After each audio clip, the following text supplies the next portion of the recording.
The Coronation of the Virgin was painted in the last decade of the 15th century by two important Florentine artists, Domenico Ghirlandaio and Sandro Botticelli, for a church in Volterra that belonged to the Camaldolese order of hermit monks.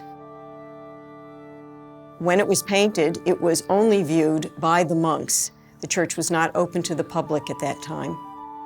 The work stayed within that church until the late 19th century, but along the way, there were two volcanic eruptions in the area, and we know from record books that there were damages to the church, including the collapse of the roof. It was moved out of the church and was sold at an auction in Florence, Italy, in 1883. Thereafter, it entered collections in Latvia, Switzerland, and by 1963 was purchased by Mr. Bass. When Oliver and I went over to the museum to look at it, I hadn't seen it for some years, and it was up in the gallery. So it was really exciting to see it here in the studio for the first time, so we could really get a good look at it. I think my initial impression was the condition of the painting was very poor. There were structural problems as well as aesthetic problems. So the challenge of organizing a treatment and one that would be good for the painting was pretty daunting. The things that jumped out to me were its structural inconsistencies. So there are large areas of it where you can see inlays, there's deformations, there's distortions, and they're playing against the light. So you're seeing reflections that shouldn't be there. It takes your eye away from the image itself. That was my first impression, was those things need to be corrected so that you could see the image as it was intended to be seen. Part of the assessment is separating what treatments happened before, what was original, what was overpaint. Since this painting is from 1492, it already had condition problems from early on. Went through many phases of restoration. We could identify at least 2 or 3 backings on it that were put on at various times.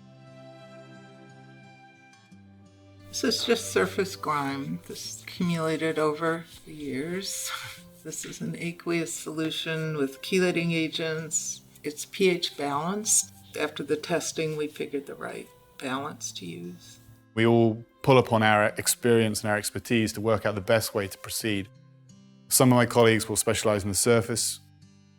Myself, I'll specialize in the structural side. We just try and put as many reversible barriers as we can between what we're doing and the original paintware. So we work together to get the best out of the treatment and the best thing for the painting. This is definitely one of the longer projects that we've worked on in recent years. It's been about 7 months from start to finish. There was a huge amount of time just removing old conservation treatment. That always takes a lot longer than you expect. Removing the old glue, scraping the old wax from the back of the plaster layer takes a lot of time. It's one of those things that can't be rushed. It has to be done manually. There's no quick way about it. So you've got this sort of coarse open weave material, and then here you have this really fine linen or muslin, which is then onto the plaster. But the plaster takes the impression of the muslin, so it's very hard to differentiate between the two. It's also a big unknown because you don't know the exact makeup of the materials the previous conservators used, and you can't test until you actually start removing some of these layers. You know, it's one of those processes that had to be done, had to remove the old material, the old glue, the old lining canvas. So it's just patience and working systematically through the process until it's finished. So a lot of the old fills have sunk a little bit, or they're very uneven. They're kind of crudely filled in the past. So we're just trying to refine those and just trying to level up the surface a little bit. Every step you're thinking about how it's going to work with the next step. For this painting, the lining was really the most important part, and getting the dirt off. And the retouching is definitely the finishing touch.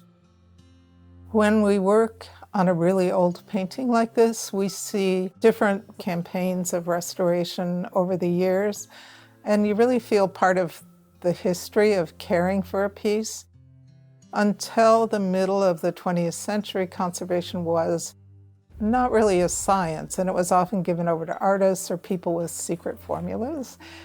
Since then, it's really become a science, and it's a different kind of care and a code of ethics that goes along with conservation. So this is probably the first conservation it's had done in the more scientific or contemporary way.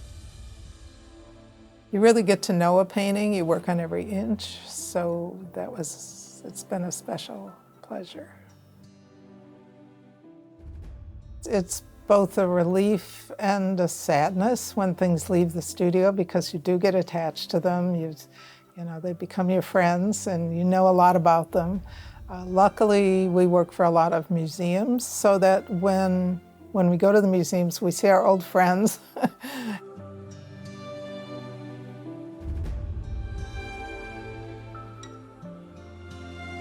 The Coronation of the Virgin is a very important work, not only to the city of Miami, but to collections across the United States, because it's a rare example of two important Florentine artists collaborating on a work. And now that it has been carefully cleaned and conserved, it is truly a beautiful work of art. We can appreciate the bright colors and the monumentality in ways that was not possible before. I was very fortunate as a child. I grew up in Washington, D.C., and could see the Italian Renaissance paintings at the National Gallery, which is the reason why I became an art historian. But in the city of Miami, we don't have many Renaissance works of art. So I hope that youngsters and adults get to see this and begin to appreciate Renaissance art in a new way.